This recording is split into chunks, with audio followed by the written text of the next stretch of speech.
Hi, welcome again to this episode. This is still the Doll's House, KCSE English paper 101, stroke 03. The year is this year, 2022.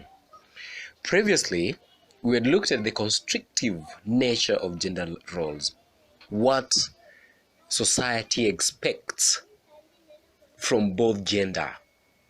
And that is the constrictiveness right there. But in this episode, we are not looking at the constrictiveness of gender roles in society, but this time around we're looking at deceit. Yeah, deceit. These are the deceptions which are perceived throughout the play, and without wasting your time, because I know you're so anxious you want to hear about this, let's go to our next slide. And sliding we are.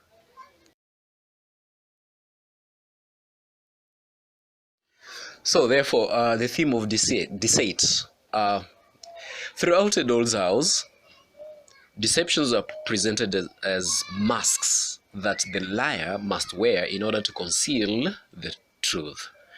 When Torvald describes why Krogstad has a bad reputation, he explains that Krogstad did not take his punishment head-on but got out of the conundrum by a cunning trick.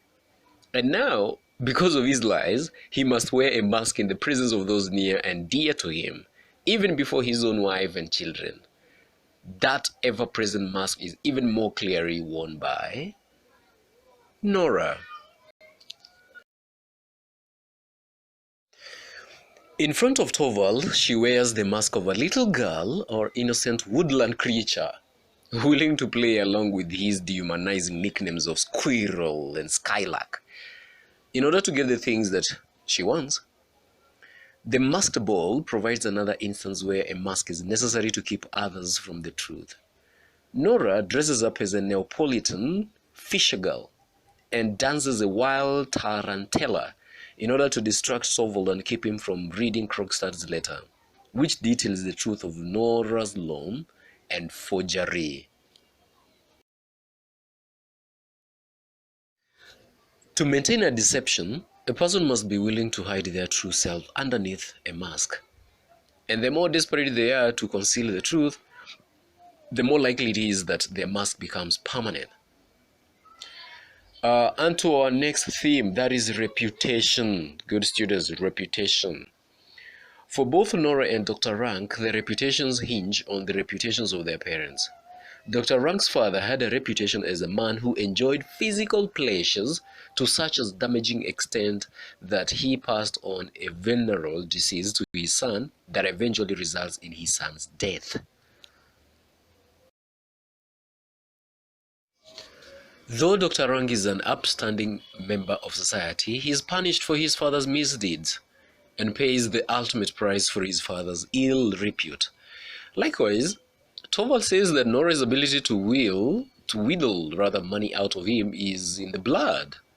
And in Torvald's eyes, she has inherited her father's reputation as a careless spender. Once Torvald discovers the truth about the loan and forgery, he further declares that Nora's want of principle is all her father's influence.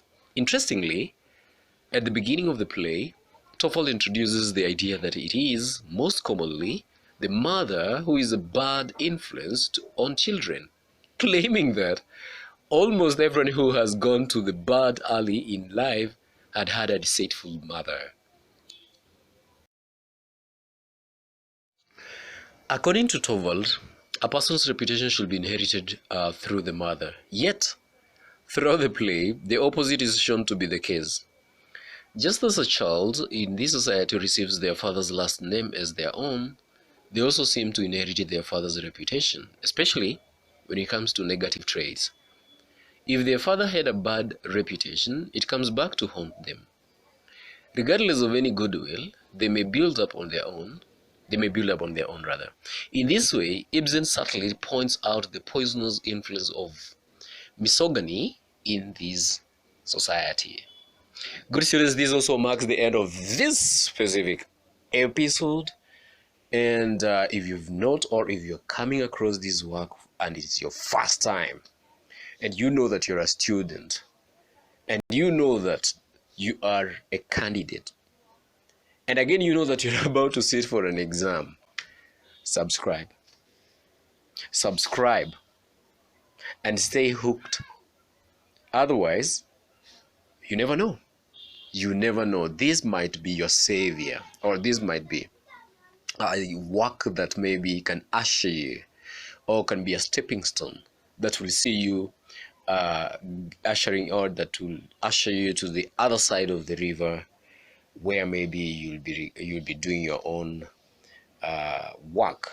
But for now, you need to stay tuned, and the only way you can stay tuned is by subscribing, liking these.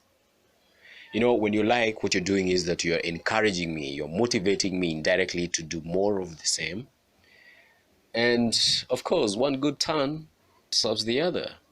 And finally, any little thing that you do will never go unrewarded. And I wish you the very best in your exams. Good day.